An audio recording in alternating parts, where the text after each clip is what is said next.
Batisi TV, Lone Rashapi da ka Frank Motors, ka Jaka Dekali ka Bathamai jong ka Tata Motors, Halat ko ni Shillong, ringkat bakanet foodish, Ordar Mapi, Ninwan Ramani, Hakir Dobying Jongpi.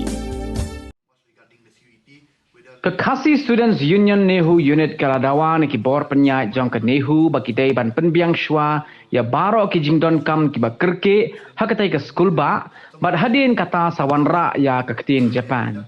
Haba keren sekilat pathai khubor Presiden jong ke KSU Nehu Unit usamla banlum lang rani ulaong baka KSU kamdon jing persya ai ya ke jing temu jong ke sarkar ban penrung ya ke ketin Japan kum kawai ni ki jat ketin baki samla pule kin pule. Henry kakwa baswa ya kata daiban penlet jingmut shwaya ki bakam don kam kerke kum ki postgraduate course na ka benta ka jingpule anthropology MSW bat kiwai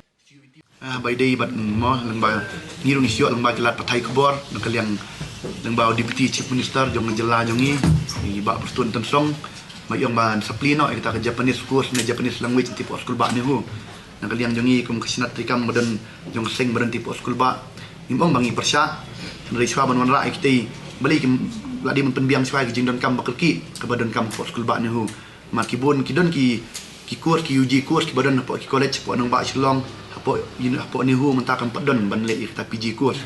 badon lu ki badon ladan po ni hu ban le PG course don hi college ba pair ki padon ban le kita ka ki padon hi ta PG course pat jong kita subject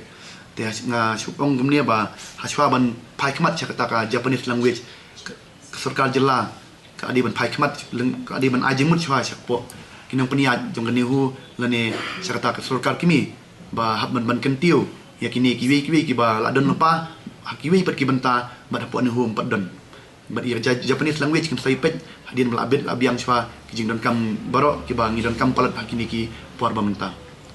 tura kampus ngatrai kala don ni po Shillong kampus kampat don ka MSW nang ta ki don ki ngi hapo ni hu ngi don ka PG course anthropologist